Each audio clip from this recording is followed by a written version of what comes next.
What's going on, everybody? Welcome to CCR Weekly. I am your host, Trey Harris, and I feel like I'm at a press conference right now because I have two different microphones in front of me. My hope is that one of these, that one right there, is coming through live on the video stream. And, of course, we're going to record this for the audio as well, just in case something goes wrong. But tonight, we are going to be here to answer your questions. We haven't gotten anybody else in the chat, so we'll see how this goes. But this is mostly just a way for us to see if this new video format is going to work out. So that is my hope, is that it will, obviously. Whoops. I am messing with the wrong volume control over here. Hopefully this will work out. So if you guys are out there watching, love to see you in the chat. I do see some activity going on. I see some waves and stuff like that coming in. But yeah, if there's any questions that you guys have, hopefully I will be able to answer them for you tonight. I mostly just wanted to be able to come on here, hang out with you guys, make sure that we've had a lot of shows coming up in the past few weeks, especially around generational curses. If there's anything, any questions related to that or any of the other shows or just anything that's on your mind, I'd love to hear from you guys. So I'm looking forward to hearing from you guys. This show's all about you guys. Originally, I was going to talk about some of this anti-Semitism stuff that's going around, and I do still plan on doing that. And this is silliness on my part. I forgot that today was my daughter's birthday party. So, I didn't forget that, I knew that we were doing that. I just didn't realize that we had family coming in this weekend for that, and I had these shows scheduled. But I did want to do a show, at least somewhat, because I've got my anniversary coming up in about 2 weeks, and I've got another daughter's birthday in 2 weeks, and we won't be doing any shows that weekend. But I didn't give you guys the proper notice for this, so I wasn't going to skimp out on you, especially when we went months of inconsistency. That's not going to happen again. Not on my watch. So, just want to give a shout out to Chloe in the chat. Good to see you. Welcome to the show. Really excited to be doing this with you. Now, what I will say, while we are waiting for people to come in, if you have not seen it, let me get my mouse back over here because I do want to just talk about this real quick, if I may. Let's see.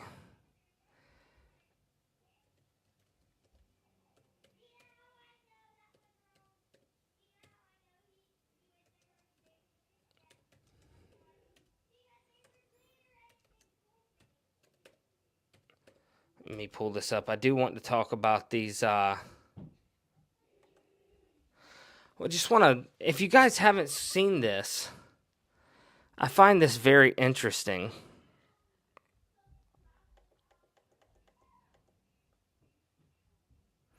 And this is Senate Bill 148, I believe is the one. This is the anti-Semitism law that came through with, in Florida. I think this is the one, yes.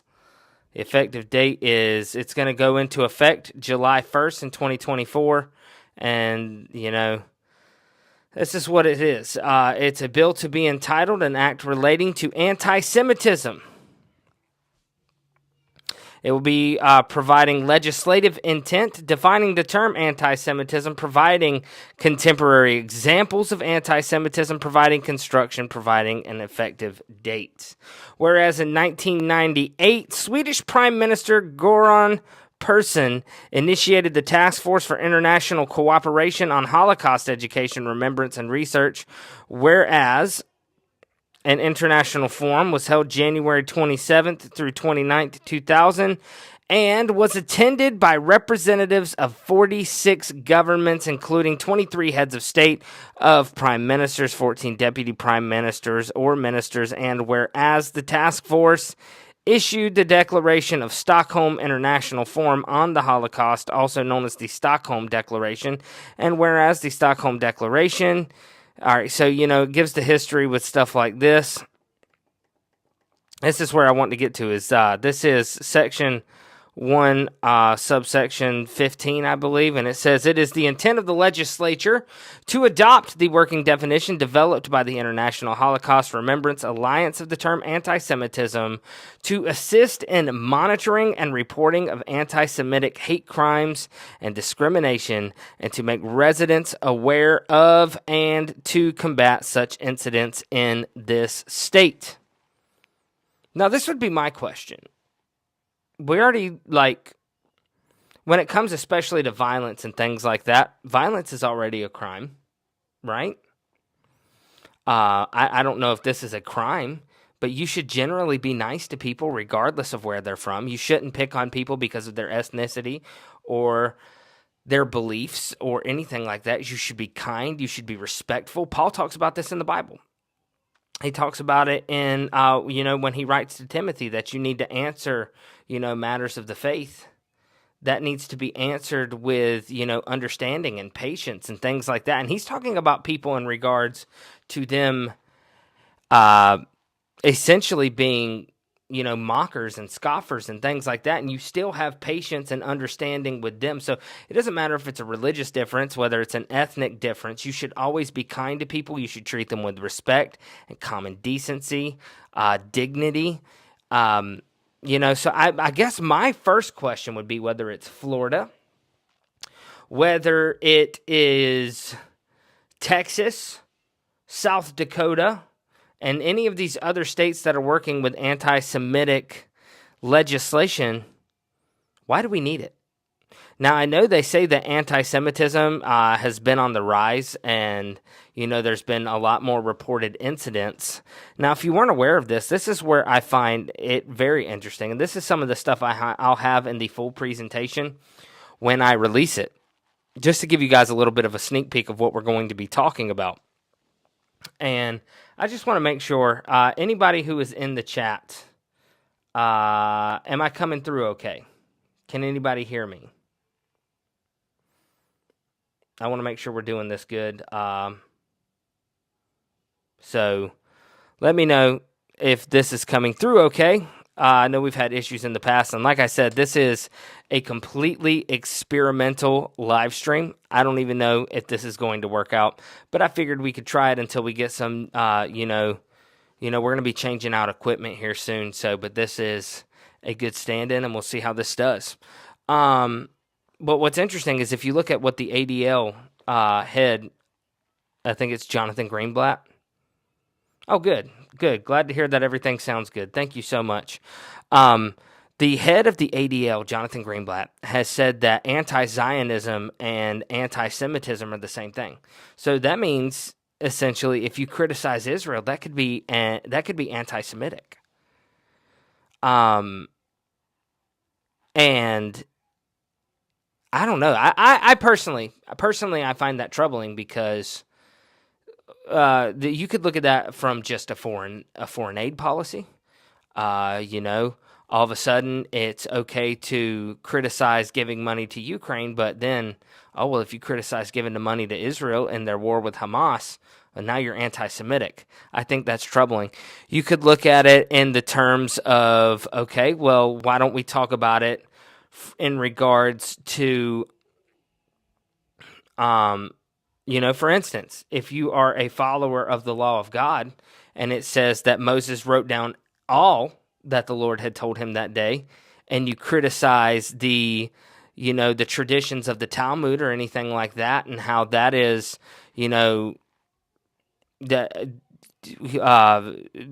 considered on par with the Torah today, especially in Israel, like to the point where elevators are automatic on the Sabbath, so that way people don't have to do work. I mean, I guess that could be construed as anti-Semitic. Like, my question is, where does it stop? Because so here's just let's just go over a little bit of this is the Florida legislation, right? So it says that they want to adopt the IHRA terms of anti-Semitism to assist in the monitoring and reporting of anti-Semitic hate crimes and discrimination, and to make residents aware of and to combat such incidents in this state. As adopted by the IHRA in May 26, 2016, and used in these statutes, the term anti-Semitism means a certain perception of Jewish individuals which may be expressed as hatred towards such individuals. Rhetorical and physical manifestation of anti-Semitism are directed toward Jewish and non-Jewish individuals and their property, and toward Jewish community institutions and religious facilities. Contemporary examples of anti-Semitism include, but are not limited to, all of the following: calling for, aiding, or justifying the killing or harming of Jewish individuals. That's already a crime. That's communicating threats. Don't need a new law for that. Making mendacious, dehumanizing, demonizing, or stereotypical allegations about Jewish individuals, such as the power of Jewish people as a collective, such as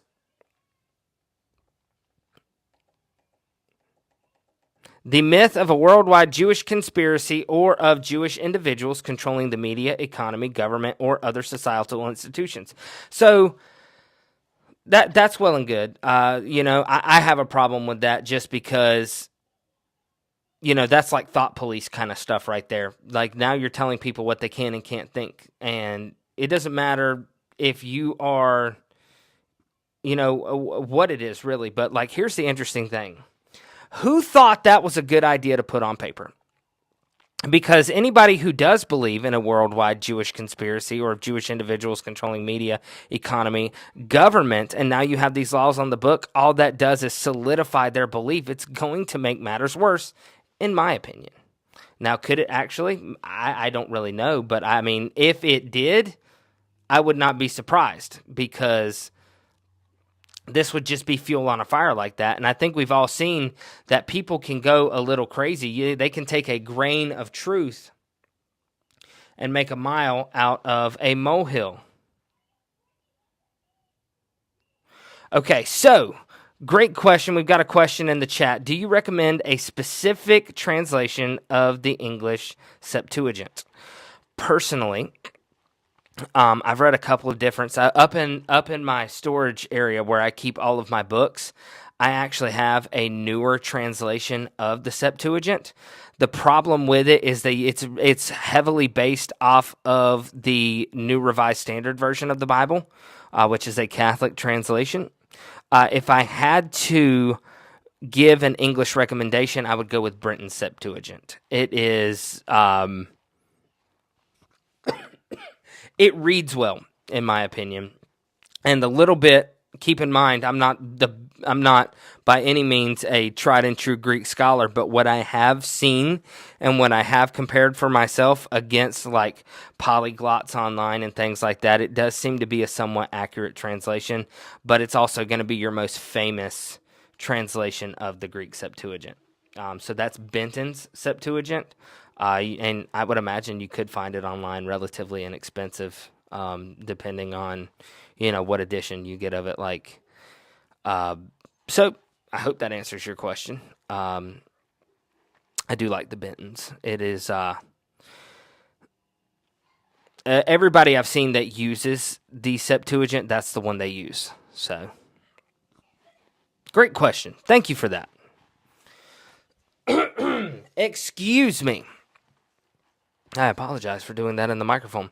One of these microphones I can mute. The other I cannot mute, unfortunately. So, actually, now that I think about it, maybe I can.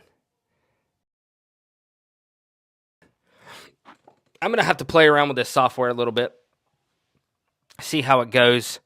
But it looks like it's coming through really good. When I can see on the monitor up here, looks like it's coming through very crisp and clean. So maybe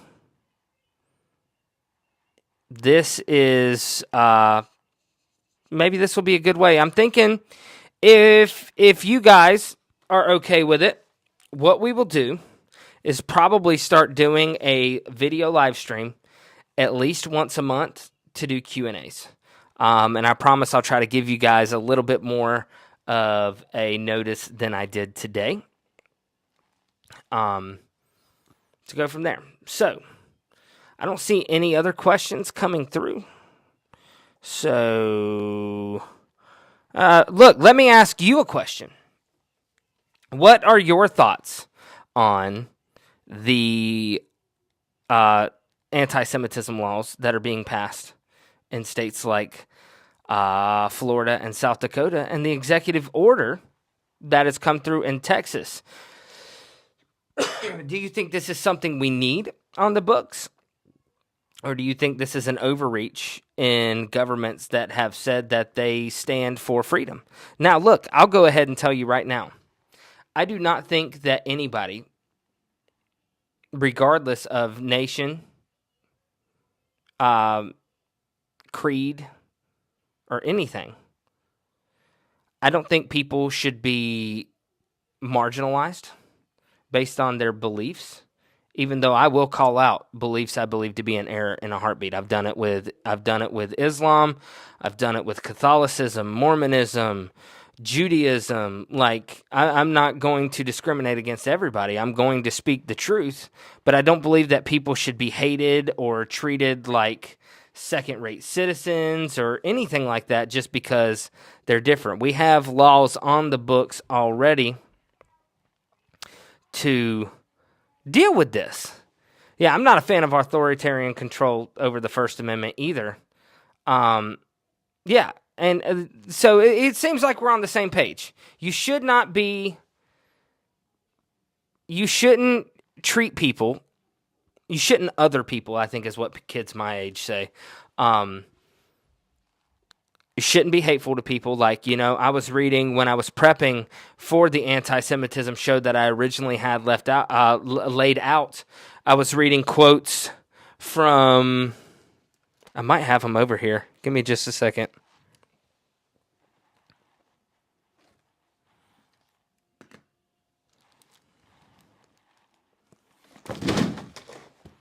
Whoops. I got a lot of books over here and I just knocked half of them over. But like, I had stuff laid out that was ready to go. This is from a book called Messianic Judaism is Not Christianity, A Loving Call to Unity by Stan Telkin.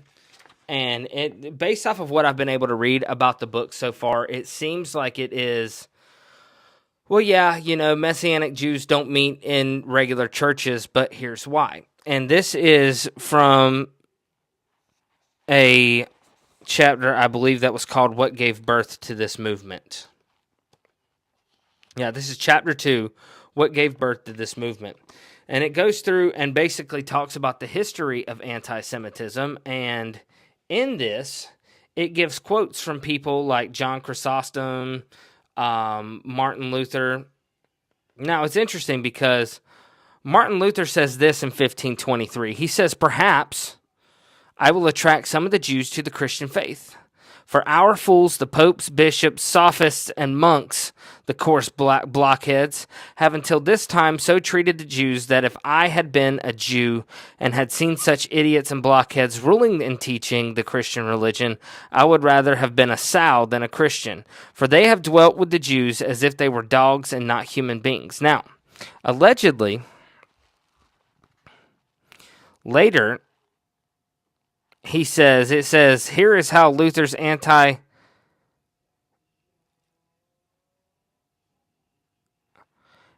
this is how Luther's anti-Jewish hostility was a reflection of Chrysostom's attack. It says, first, Luther urged their synagogue should be set on fire, and whatever is left should be buried in dirt so that no one may ever be able to see a stone or cinder of it. Jewish prayer books should be destroyed and rabbis forbidden to preach. Then the Jewish people should be dealt with their homes smashed and destroyed, and their inmates put under one roof or in a stable like gypsies to teach them that they are not masters in our land. Jews should be banned from the roads and markets, their property seized, and then these poisonous, envenomed worms should be drafted into forced labor and made to earn their bread by the sweat of their noses. Now, I think anybody that has the love of God in them can point out errors in the Jewish faith that don't agree with Christianity, which I personally believe is the true successor to the morality and laws and, doctrine laid out in the Old Testament. I think that anybody could see that the Pharisees had issues. I think when Jesus called them a brood of vipers and said that they would travel the worlds to make a proselyte twice a child of hell, they would make their proselytes twice a child of hell. I think there's good reason to see why that was. They were a very corrupt organization. But to go as far as to say that their homes and synagogues should be burned down and that they should be collected, that's not okay. And I think anybody with the love of God in them would agree with that. It goes in, the book talks about the Crusades, it talks about the Inquisition. And the way I see it is if this stuff happens, it happened exactly the way history records. Not to say that I doubt it or anything. I just mainly say it like that because, I wasn't there. It should be denounced. But you can also go too far the other way and say, well, now you can't say anything that could ever possibly offend a Jewish person. I think it's way too far. Because the reality is that the Bible itself is going to be offensive to them. When you see the Pharisees plotting to destroy Jesus, or you see where the Jews at the crucifixion of Jesus say, "Let his blood be upon ourselves and upon our children." This, I'm not saying it will, but what I am saying is that it could give a lot of, it could be a problem, I should say, could very well end up in the wrong hands, making it illegal to preach parts of the Bible. So, question, my husband and I have been flirting with the idea that the Spanish Inquisition may have been against non-believing Jews, but also feast-keeping or Sabbatarian Christians. Any thoughts? I have heard something very similar myself. I cannot remember the source, but I believe that there was similar laws on the books when Constantine was in power, that anybody who observed the Sabbath was anathema, and it didn't matter. I can't answer that question for sure. I can say that it wouldn't surprise me if that was the case, because I've always been of the belief that God always had a remnant and that the Sabbath was always very important. I mean, you even see, Puritans talk about the importance of the Sabbath. Some of them believed that it was changed to the Lord's Day, but I don't think all of them did. And so if there would have been even Christians observing those days, I don't see why they wouldn't have rounded them up, because a lot of it did have to do with things like that. I'm sure there was a lot of it that had to do with just the ethnicity. But a lot of it was belief too. You can't always separate the two. I will say typically especially in the medieval times around the Inquisition, I imagine that the Jewish people were probably a lot more religiously observant than they are now, where you can find a lot of secular Jews that identify with their ethnicity, but they don't really go to the synagogues, they don't really observe any feasts. They're secularists, just like some quote Christians are. And I'm sure there was groups of that as well, but I imagine it would have been harder to separate the ethnicity from the religion back then as well.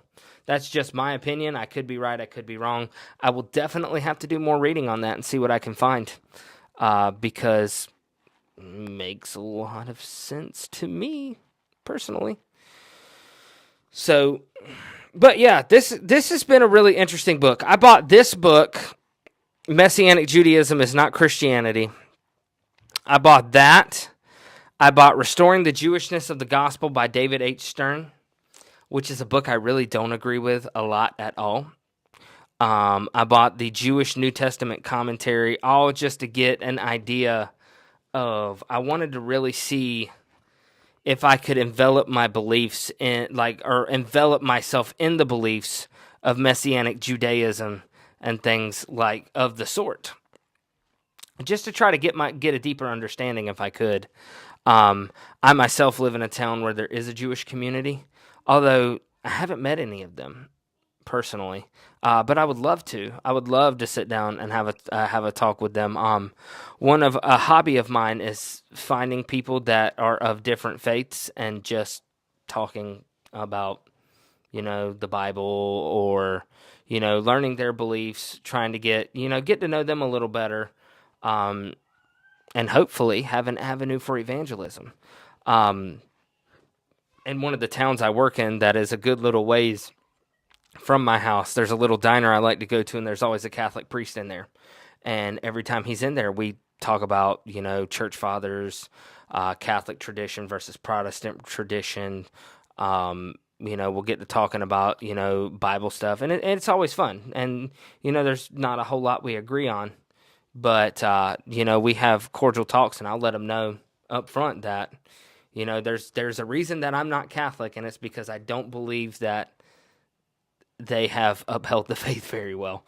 And there's even those out there that would argue that they never had it. I don't know. I wasn't there. All I know is, looking at what is in my lifetime, that is a church that has strayed very far from the truth biblically.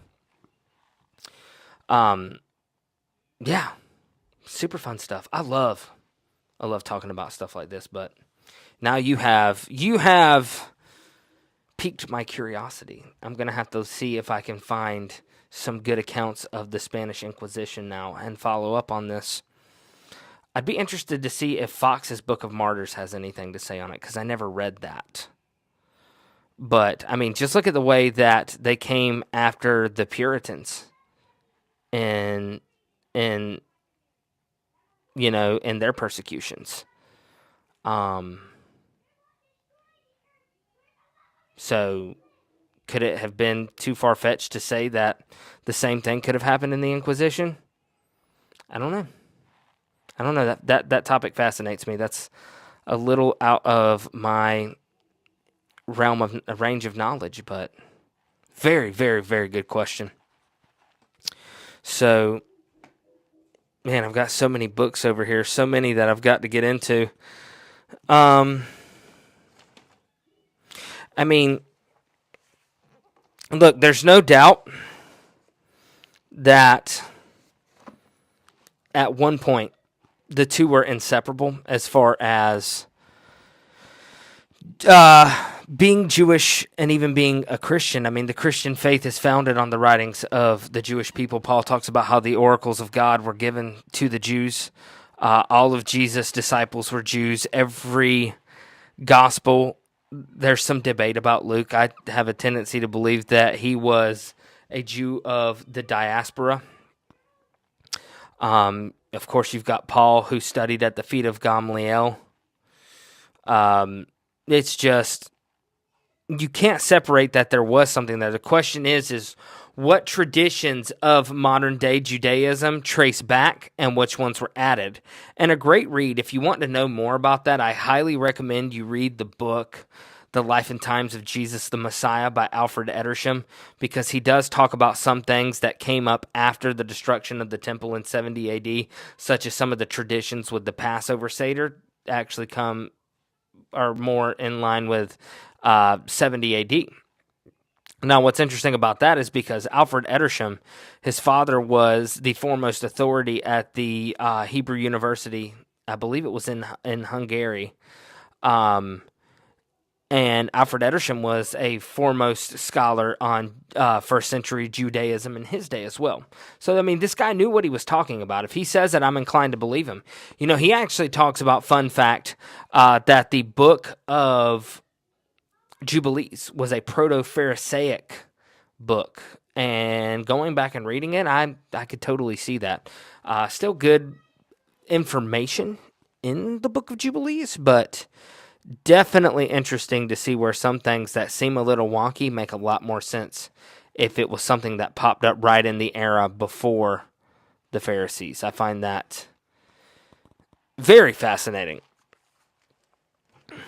But, you know, and another thing you could look at, another passage in the Bible that could potentially be considered anti-Semitic is when, you know, the term the Jews is used a lot in the Gospel of John. And when John uses the term the Jews, he's typically talking about the Jewish leadership. So that's why I think you have to separate the fact of, like, when I read John Chrysostom's allegedly anti-Semitic, his anti-Semitic quotes, they strike me as somebody who is trying to protect his flock from the leadership of Judaism more than the actual ethnically Jewish people. That's just my opinion. Maybe I'm right, maybe I'm not.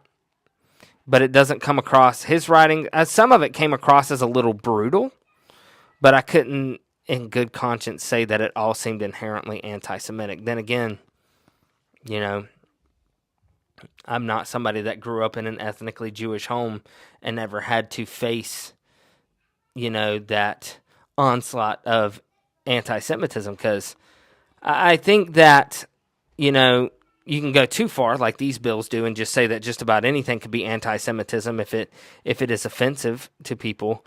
But then you can go too far to the other side too and say that, well, anti-Semitism is just it doesn't exist, because that's silly. Obviously, it exists. You know, there are people that hate Jewish people just because of the fact that they're Jewish. And you know, I don't know. I'd be interested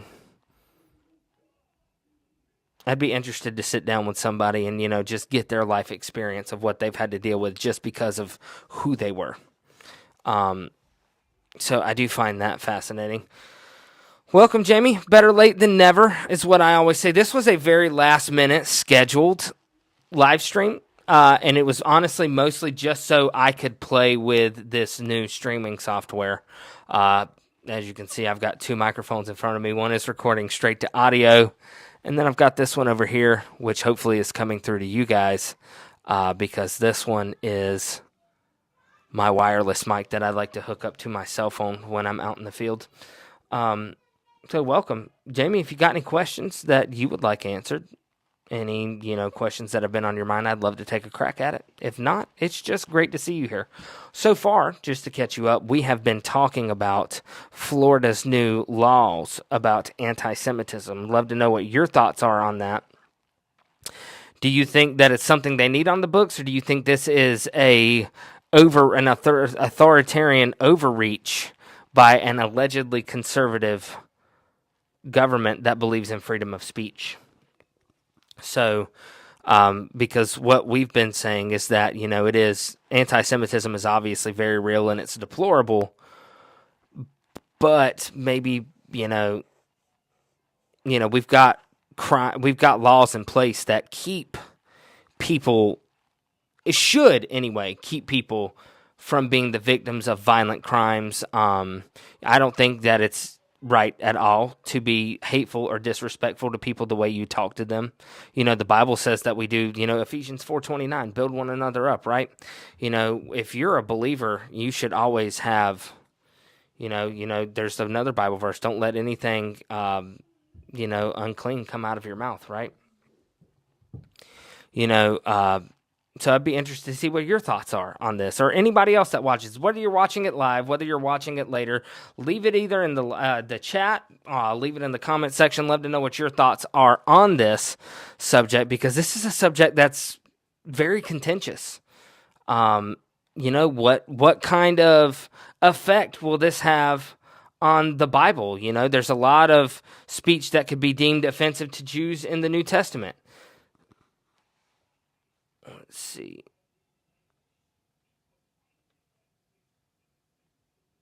Yes, actually it does. So it acts exactly like these alleged racism laws. And what's interesting is you have people advocating for the fact that there shouldn't be safe spaces, because I don't know if you're familiar with it, in Texas, they have an executive order that was put out about anti-Semitism on college campuses, and basically how there need to be safe spaces for Jewish students and things like this. And I think it was Matt Walsh over at the Daily Wire. And there's a lot of stuff that Matt Walsh says that I wouldn't personally agree with, but, I think he was dead on here.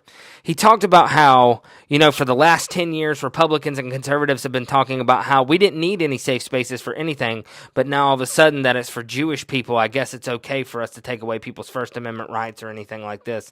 I thought that was, very interesting. A very interesting take, because he was like, you don't need anti-Semitism laws. He was saying basically the same thing I was, about how there's already laws on the books to protect people from violence. So why do you need to specify what types of violence? So yeah, Texas normally is pretty libertarian. But that's why I said what I said in regards to that, it's going to be anti-Semitic for people to talk about how Jews run the world or the government or things like that. If a person does believe that, personally, I don't, because I believe what the book of Revelation says, those who say they are Jews but are not, but are of the synagogue of Satan. I believe that Satan has people in power, and I think, some of his people in power will claim to be Jews, and I actually think they actually are not ethnically Jewish, but that Satan wants the world to hate Jewish people. Personally, they're the ones that the oracles of God were given to. They've been very instrumental in bringing about the Messiah through the line of David. There's a lot of reasons for Satan to hate the Jews, even if they aren't, followers of Jesus. But all that does, in my opinion, to put that on the books and say that you can't say that they run the government, all that does is fuel the fire for people who actually do believe that they run the government, So it's, I think laws should be for everyone, regardless of religion, sex, color, should be equally across the board. I agree. But you know what? The thing about it is it should be, and it should be minimal. So, like, for instance, let's go to... Oh, let me knock over any more books. I think I've already knocked down way too many. So, what is the role of government in the Bible? If you go to Romans 13, it tells you exactly what the role of the government is. It says this right here. Excuse me, that's Romans 14. But it says... Romans 13 and verse 1, it says, "Let every soul be subject unto the higher powers, for there is no power but of God. The powers that be are ordained of God."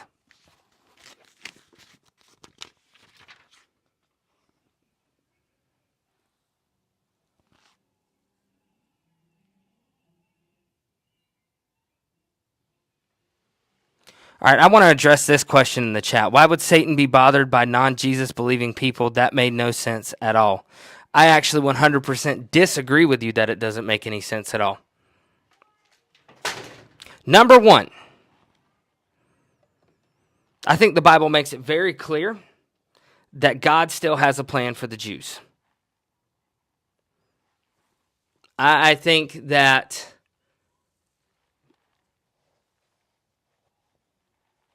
that is a matter that's not up for debate. Number two, because God did set aside the Jewish people to bring about the Bible. He sought them about to bring the Messiah through the line of David.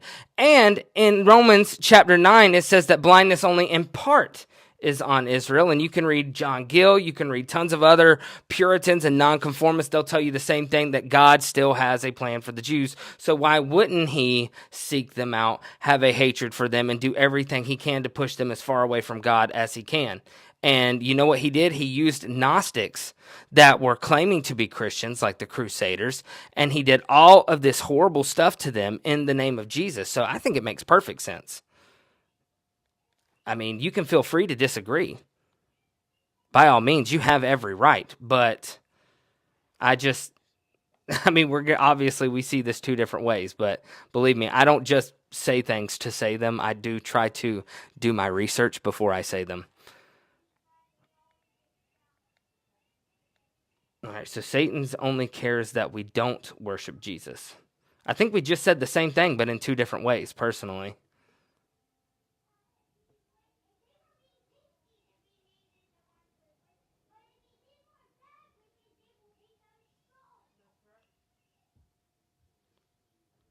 Yes, you do realize that I never said that there was any salvation for people that didn't believe in Jesus, right?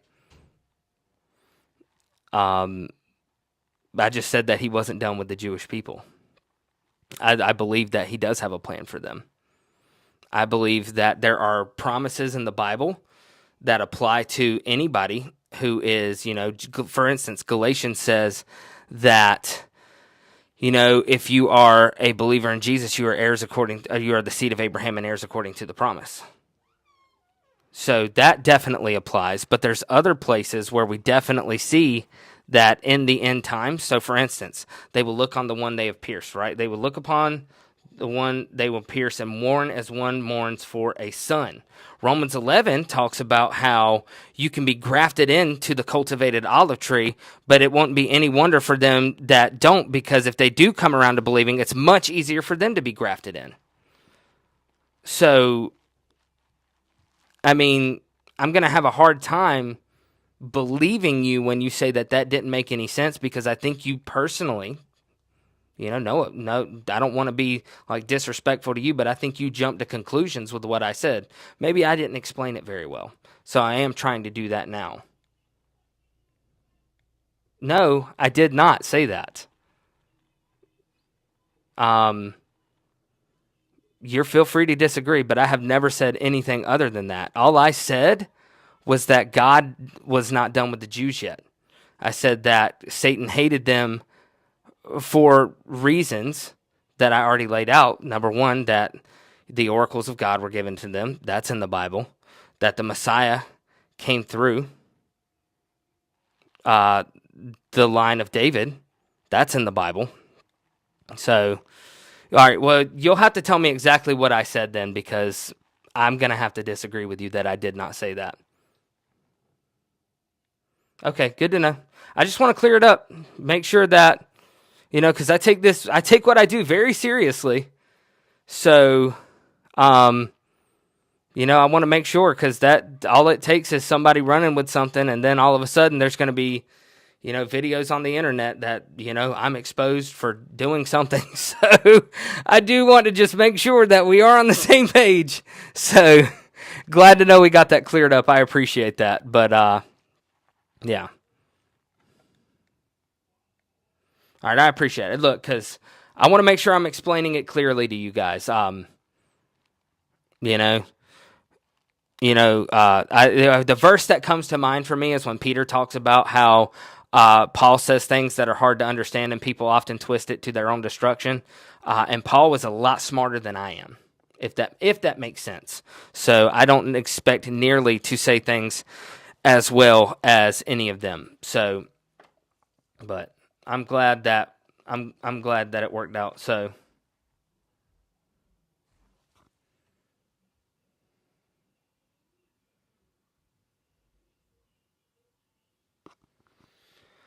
yeah, now I will say this is something that I have talked about for a while.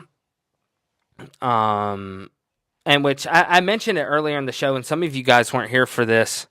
But I did talk about some books that I had gotten, like, I'm not a big fan of the complete Jewish Bible, personally.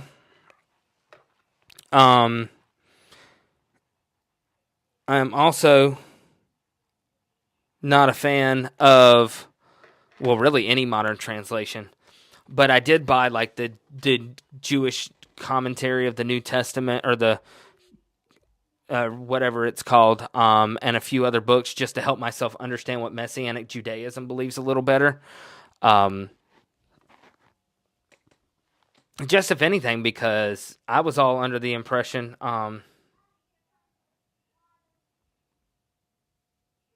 Hey, I appreciate that. No, I look. I think this is just me personally. Take this however you want. I think what happened was, I think we both took things that the other said and we kind of maybe jumped the gun a little bit. So for my half of it, I apologize. And if I'm reading into anything you did, I apologize for that too. Because one thing I can tell you guys about myself is, if I believe that I have said something and that I am right, I will fight tooth and nail to defend it. And sometimes I can get a little overzealous in that. So I do apologize. Sincerely, I really do. I appreciate that. And I appreciate you speaking up. I really do. Very, very happy for it. I just want to thank you guys, number one, for coming at all. This is why I like doing things like this. You know, it's a lot easier to address these live than it is to say it, record it, wait days on end, and then hope that I didn't say anything that I put my foot in. So, no, hey, all is good. Praise be to God for it. This is how iron sharpens iron, right? This is what we do. It's all good. Because at the end of the day, we are all still going to be the followers of Jesus. And if something is said wrong, especially by me, publicly, I need to publicly confess what was said, and I need to publicly repent, which is even taking steps to make that right? It's not good enough just to get up there and give like a sorry apology, be very vague, no. So I appreciate it. If you guys feel like I have ever said anything that is out of line, you let me know. I'm probably going to fight you on it a little bit at first because I'm stubborn, but I promise I will look into it. I will pray about it, and if it is wrong, I will publicly address it. I've had to do it before when I went over the line talking about John Piper. You know, it wasn't just enough to talk about what I disagreed with John Piper when I went in and judged his intent, which was wrong. That is a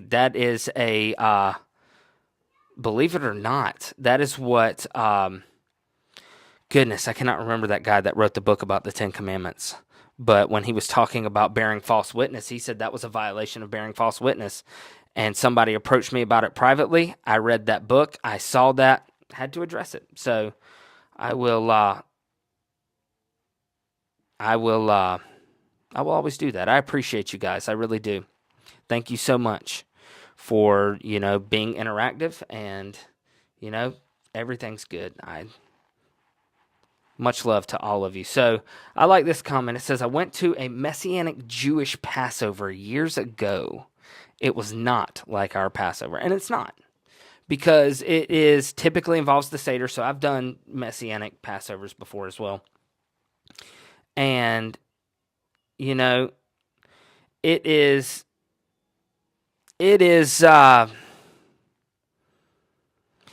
I'm trying to remember exactly where it was that Alfred Edersheim talked about it, but he talked about how when the temple was destroyed, everything centered around the temple as far as the worship went and things like that. So typically what happened was, after the temple was destroyed, the synagogue became the center for worship. And with the Passover, and I might butcher this, so once I find it, I'll try to do a follow-up on this. But what he talked about was that everything was reordered after the temple was destroyed, including the Passover. So, based on what I have read from Alfred Edersheim, and if you want, there was a really good like 2 or 3 episodes that David and Jimmy did in like the first season of the Doctrine of Christ, that dealt with the Lord's Supper, and this was addressed in that. So make sure you guys go check that out. It was like midway through season 1, I believe, on the Lord's Supper. And he talked about how the Passover was rearranged. Based on that, the Passover ceremonies that we have today are not the same that Jesus would have had during his Last Supper. I actually don't know who that is, but I will have to look into that. Because there's a lot of people doing it, and I think a lot of people are doing it in ignorance. You know, this is the way they've always known it. This is the way they believe that it always was. But unless somebody has the bravery and the love to speak up, it's always going to stay that way. And I guarantee you, if it was Paul or Peter or any of them, they would have spoken up. And they would have done it lovingly. They would have done it with patience and understanding, just as Paul told Timothy. But they would have pointed out that it was wrong. You know, and that is a fine line between doing that and then doing what, Martin Luther said, and that their synagogues and things like that should be burned down. That's not cool. That's over the line. There is no reason for somebody who claims to be a follower of Jesus Christ to act like that. Now, we're all fallen, we're all imperfect, but the thing about it is there are things that are just over the line, and calling for the hate-filled treatment of anybody, I don't care who it is wrong. That's why I love people like Charles Finney. Charles Finney would not let Freemasons in his revivals, and he would not let you in if you were a slave owner. And I think that's beautiful. That's wonderful. We need more men of God standing up like that today. He used to be on TBN all the time. Oh, okay. Well, yeah. Unfortunately, he's a big Atlanta lawyer. Huh. And what is up with lawyers getting involved in stuff like this? There's other lawyers that I can mention, which I'm not going to because I don't want to be sued, that get involved in stuff like this. And a matter of fact, the Passover Seder I did, the Haggadah that I read from, I think it was a Haggadah. Maybe I'm wrong. But, the Seder order that I read from was actually from another lawyer that was involved in like Jewish roots and Hebrew roots and stuff like that. So, very fascinating stuff.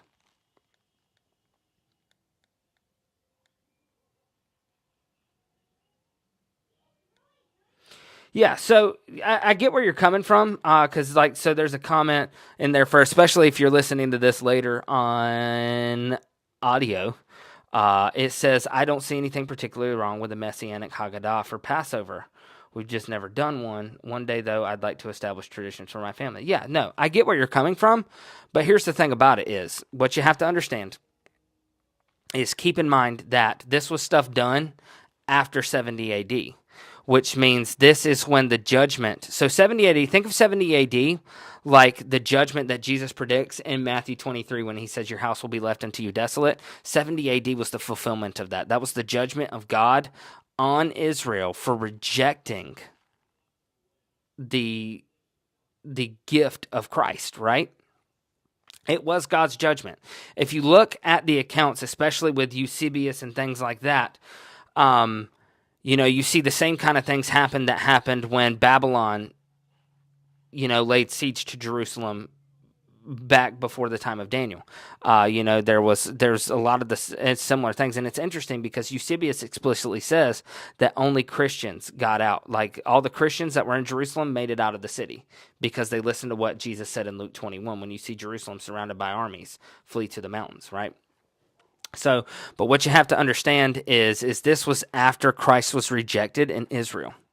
Now, keep in mind, the Haggadah and things like that, all of this stuff comes from rabbinic tradition.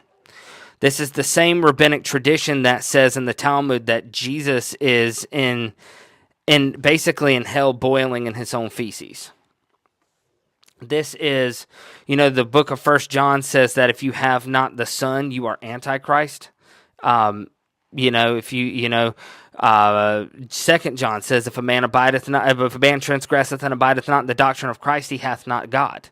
So we're talking about something that was written by people that no longer have God. They would be considered, biblically, it would be considered an antichrist religion. Now, that would be, according to these laws, that would be anti-Semitic for me to say, but it's the truth.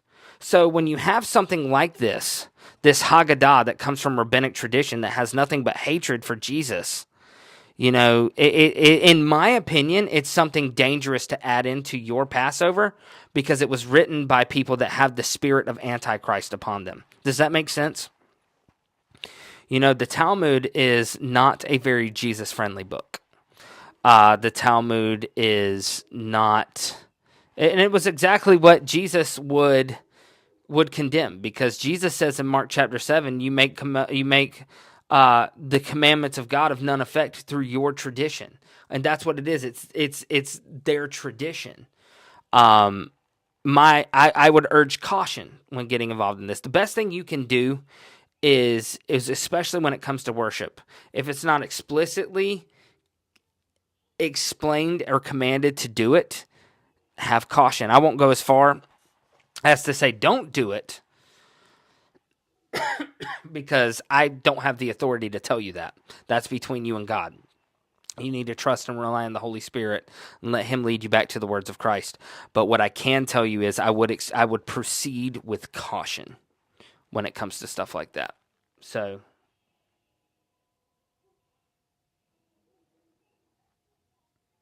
yeah. So, and I mean, look, take this for whatever it's worth, but with my family, we try to stick as close to the Old Testament prescription as possible, to the point where we do buy lamb. We don't kill it ourselves because we don't have any. We've got one lamb maybe coming soon, and we're going to use her for breeding. She's all black, so she's hers is adorable. She's so pretty. She's the black sheep of our family, no pun intended. But we are going to use her to breed, so maybe we'll do that in the future, maybe. But, we do get it.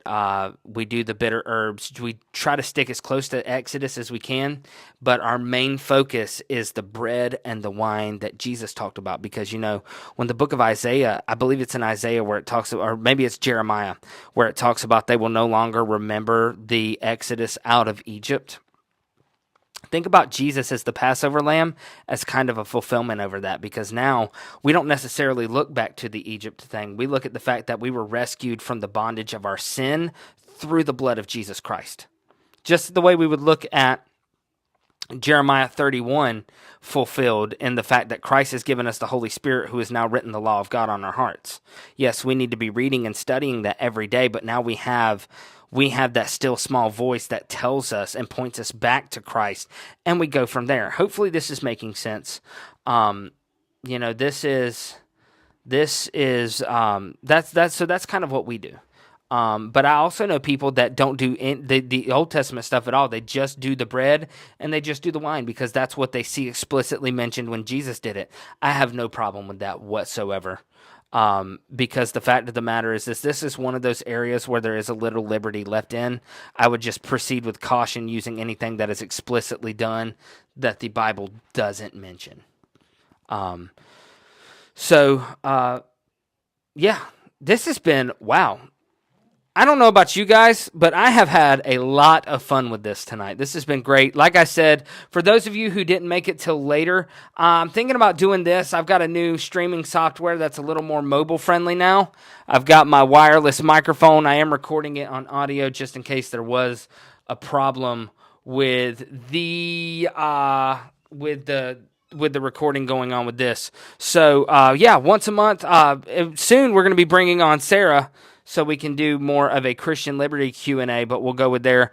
Thank you guys so much all for coming tonight. This has been wonderful. I will see you guys. We will have something up for you next week, but not the week after. That is mine and Sarah's 9th anniversary, so we'll be taking that weekend. We've got a daughter who's turning 6 that weekend as well, so we're gonna be with the family that weekend. But thank you guys so much. We will see you all next time right here on CCR Weekly. Y'all take care, and God bless you all. Good night.